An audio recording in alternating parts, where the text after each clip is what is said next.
Guys, NIO CEO is pretty much already celebrating profitability. What? I know, this was just recorded today. And NIO CEO saying that achieving profitability in NIO's 11th year, 5 years earlier than Tesla, as if it has already happened. So clearly he's done the math and he's very confident, even though he says it's a big challenge. He's very confident that it is going to happen. So he's speaking as if it is guaranteed. So take that for what it's worth, but it seems like he's already celebrating profitability.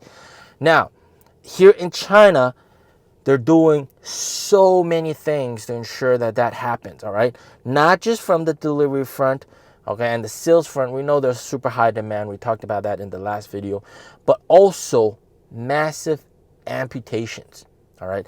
I know that word sounds scary, but what is the sole purpose of amputation? It's to cut off the dead parts to preserve what's good and make sure that you stay alive and you're healthy. And that is exactly what NIO is doing here in China. They are closing down a lot of unprofitable stores, and they just closed down even more stores, even more NIO houses. All right. A lot of you guys said cancel NIO houses. Not exactly cancel NIO houses, but definitely close the ones that can't earn what it's spending, right? That does make sense, right? If it's unprofitable, close it down. And that is exactly what they're doing. And the time point is very interesting because they're doing it in Q3 so that they can write all the expenses, get everything done so that when you start Q4, you don't have any crazy expenses, you don't have any penalties or severance payments.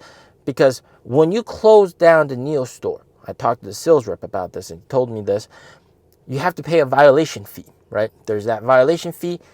You want to make sure that that's written in Q3 and not Q4 because that's going to hurt profitability, right? So contract violation fee, and then you also have to pay for removing all the renovations and furnishing, taking off all the stuff. You know, you got to pay to get that done. So they want to make sure that all those expenses, everything that you got to do is in Q3 and not in Q4. So they're getting the job done right now. So right now you're seeing those massive amputations, massive store closures. And to be honest, all right, and this is going to be very, very controversial. You guys might not like me for saying this. Right now, having NIO stores, like, it matters, but it doesn't matter that much. Okay, it doesn't matter as much as it did before, because before there wasn't that much brand recognition. All right, and now what's more important is the people that should know about NIO already know about NIO. Okay, and right now the challenge is the rest of the population that don't know about battery swap, that are just absolutely oblivious to battery swap, and there are a whole lot of those. Okay, you're gonna give me so much hate for saying this, but there's so many people here in China that don't know about battery swap. I'm not kidding you. Out of all my friends, all right, only like 2 of them know about battery swap. That's absolutely crazy. All right, and it's just that nobody's there to teach them. You gotta like have a guy like me teach them what the hell battery swap is all about. They're not gonna learn about battery swap in school. They're not going to learn about it anywhere unless, you know, somebody tells them about it, right? So you have a situation where there's still massive potential for growth. And a lot of people know about NIO as a brand, but they don't know that NIO cars can battery swap. And then even those that do know that NIO cars can battery swap, they don't know the scale of NIO's battery swap system. All right, they think, oh, you'll have a few swap stations here and there, but in reality, NIO has over 3,000 swap stations, and a lot of them on the highways as well. Right? Commuting is super easy, but most people don't know that, which is the big challenge going forward. So those stores, you know, they're good for showing off the product, but most of the people in a modern area, they might already know about NIO, and it's the people that don't really go to those shopping malls or go to those stores that have no idea what the hell battery swap is. For example, my father-in-law still doesn't know what the hell battery swap is. All right. Yeah, that's crazy. That's crazy. He still thinks I'm an idiot for buying a NIO instead of Tesla. Okay, my wife's friends, I even took them in my car and we went for battery swap. Super convenient. They ended up buying an Expo because they don't know how convenient battery swap is, even though they experienced it. But before that, they had no idea what the hell battery swap was. So it's just a situation where there's so much educational investment that needs to be made so that everybody knows about battery swap. And this is something that I stumbled across, which was very interesting. Dr. Shin Fei doing a live stream at one of the battery swap stations. He's the Envo CEO, by the way. And there was this one guy who was driving an Ito car, and he had trouble charging the car. So he had one of his colleagues go help him out with scanning the QR code and all that stuff, which was, such a big problem of charging because, it's such a big hassle. And then he introduced battery swap to the guy, and they just did not know about battery swap. Had no idea what the hell is that. And then they went for battery swap inside an Envo L90 and experienced it, and they were like, whoa, wow, this is pretty fast. And this, by the way, the battery swap station is right next to the charging station. And you would think that having it right next to the charging station, that person would know what the hell that is. But no, they don't, right?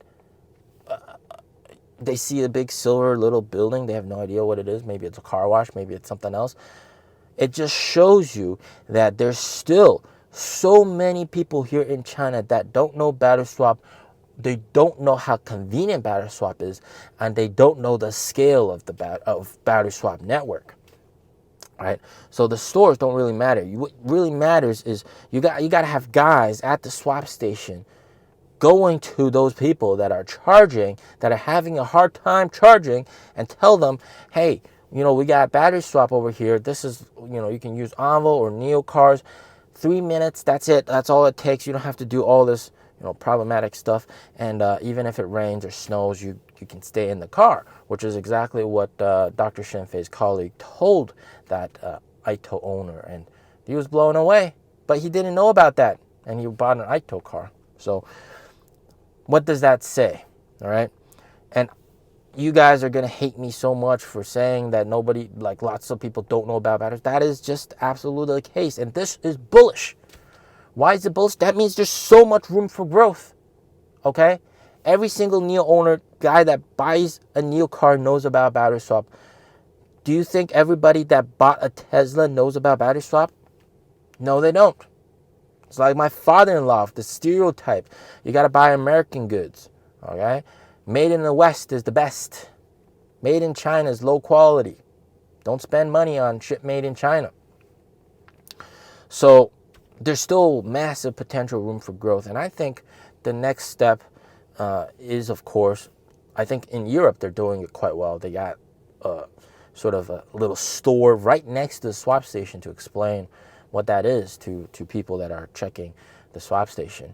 And they got to do that here in China as well. They just got to get sales reps 24/7, well, maybe not 24/7, but every day at the swap station, bring customers into the swap station and then checking the swap out.